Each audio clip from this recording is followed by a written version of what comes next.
Bunda Maria adalah salah satu sosok yang paling dihormati dalam gereja Katolik dan doa rosario adalah salah satu bentuk devosi terbesar dalam agama Katolik. Lalu pertanyaannya adalah, bagaimana awal mula doa rosario ini terbentuk? Umat Kristen ingin menjadikan doa sebagai bagian dari kehidupan mereka sehari-hari. Jauh sebelum adanya rosario, kehidupan doa Kristiani berpusat pada kitab Mazmur dan doa Bapa Kami. Maka, sebagian dari mereka ada yang masuk biara, ada yang pergi ke padang gurun dan menutup diri dari dunia untuk hidup doa. Para rahib mendoakan seluruh 150 Mazmur setiap hari. Lalu, bagaimana dengan yang lain? Ketika kekristenan menyebar luas, gak semua orang bisa membaca atau menghafal doa-doa yang panjang pada kitab Mazmur. Gak kayak sekarang, orang zaman dulu banyak sekali yang belum bisa baca, akan tetapi keinginan mereka untuk mau berdoa itu sangat besar. Mereka ingin berdoa seperti para rahib, tetapi waktu dan pengetahuan mereka terbatas. Mereka harus tetap bekerja. Lalu, mereka pun mendoakan doa Bapa Kami sepanjang hari. Pada saat itu jumlah yang dianggap baik adalah 150 kali mengikuti jumlah 150 Mazmur. Untuk menghitung doa-doa itu, mereka mengikat simpul pada seutas tali. Jadi ketika bekerja atau menjalani aktivitas sehari-hari, mereka membawa tali dengan simpul-simpul itu sambil mendoakan doa Bapa Kami. Seiring waktu, doa Salam Maria mulai masuk dalam struktur devosi ini. Doa Salam Maria semakin populer sebagai doa yang diulang-ulang. Devosi ini berkembang pesat karena mudah dijangkau oleh umat biasa atau umat awam. Doanya sederhana, mudah diingat, dan dapat didaraskan oleh siapa saja. Pada tahun 1200-an, muncullah Santo Dominikus yang menjadi pelopor doa rosario seperti yang kita kenal sekarang. Baginya, melakukan doa sebanyak 150 kali membuat banyak orang kehilangan fokus. Kita aja yang doa rosario 50 kali Salam Maria kadang bingung udah sampai mana padahal udah dibantu dengan manik-manik. Hayo ngaku siapa yang pas doa rosario lingkungan, begitu udah sampai giliran terus tingak-tinguk antara yakin dan gak yakin, apalagi yang kebagian Salam Maria ke-9 atau ke-10. Nah, dalam kisah hidupnya, Santo Dominikus ini pernah mendapatkan penampakan dari Bunda Maria yang memberikannya untayan rosario serta meminta Santo Dominikus untuk mewartakan rosario sebagai sarana pertobatan jiwa-jiwa dan membawa umat kembali kepada iman yang benar. Santo Dominikus juga menggunakan rosario sebagai sarana utama dalam pewartaan. Nah, 150 doa Salam Maria itu kemudian dibagi menjadi kelompok-kelompok 10. Setiap kelompok 10 doa disebut satu dekade. Setiap dekade dimulai dengan Bapa Kami, lalu ditutup dengan doa kemuliaan. Pada setiap dekade itu, orang merenungkan satu peristiwa dalam hidup Yesus. Dari situlah lahir peristiwa gembira, peristiwa sedih, dan peristiwa mulia. Jika seluruh Salam Maria dijumlahkan, totalnya menjadi 150, sama seperti 150 Mazmur. Ketika seseorang menyelesaikan seluruh rangkaian 5 dekade, berarti ia telah menyelesaikan satu bagian misteri rosario.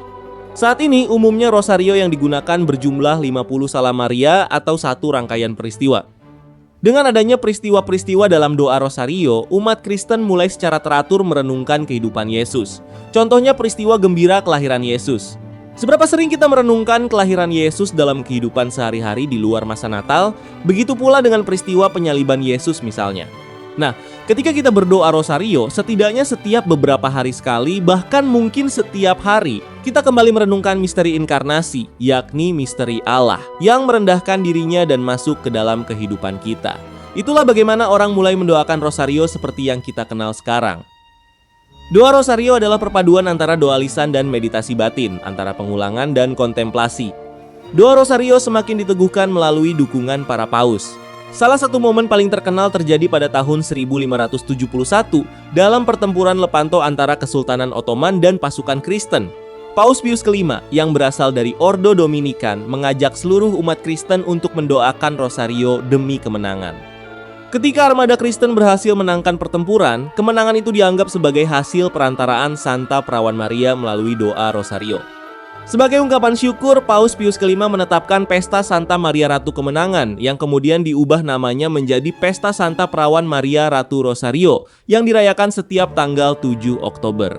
Perayaan ini semakin meneguhkan doa rosario sebagai devosi utama dalam gereja Katolik.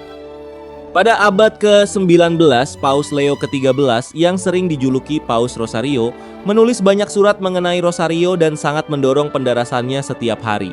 Ia memandang rosario sebagai senjata rohani bagi dunia modern, sebagaimana para paus sebelumnya melihatnya sebagai pertahanan melawan ajaran sesat.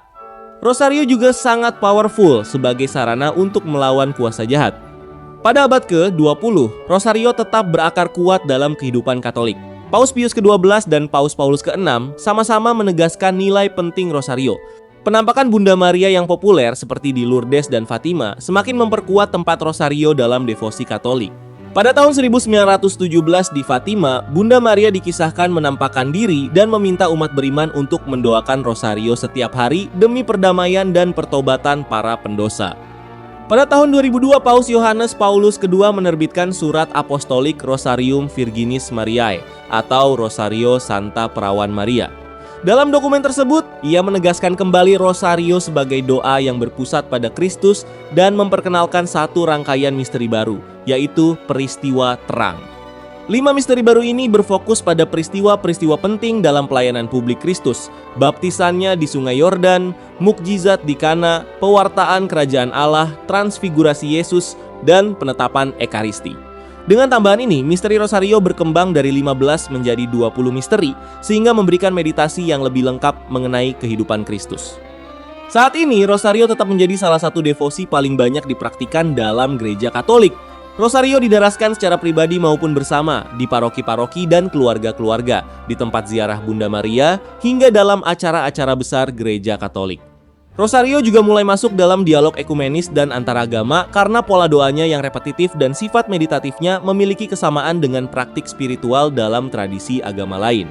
Dapat dipahami bahwa penggunaan untayan doa dengan manik-manik ini bukan hanya ada di dalam tradisi Katolik, tetapi ada juga dalam agama-agama lain seperti Hindu dengan japamala atau Islam dengan tasbihnya. Popularitas Rosario yang terus-menerus meningkat tampaknya disebabkan oleh kenyataan bahwa di tengah dunia modern yang semakin cepat, Rosario memberi kesempatan bagi umat Katolik untuk melambat, memusatkan diri dalam doa, dan merenungkan misteri iman mereka. Rosario adalah sesuatu yang penting ketika semuanya serba instan. Manusia harus menarik diri sejenak dari keramaian untuk merenungkan kehidupan yang telah dilalui.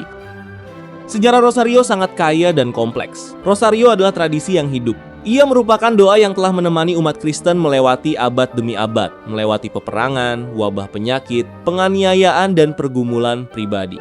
Rosario telah didoakan oleh para santo dan paus, oleh anak-anak maupun orang lanjut usia, oleh raja maupun rakyat biasa. Pada akhirnya, Rosario lebih dari sekedar manik-manik atau pengulangan doa. Rosario adalah perjalanan menelusuri Injil melalui sudut pandang Santa Perawan Maria. Ia adalah cara memasuki misteri kehidupan, wafat, dan kebangkitan Kristus dengan kesederhanaan doa dan meditasi di dalam hati. Itulah sebabnya setelah hampir 1000 tahun perkembangan, Rosario tetap berada di pusat iman Katolik hingga hari ini. Selamat merayakan bulan Rosario. Terima kasih telah menonton dan sampai jumpa.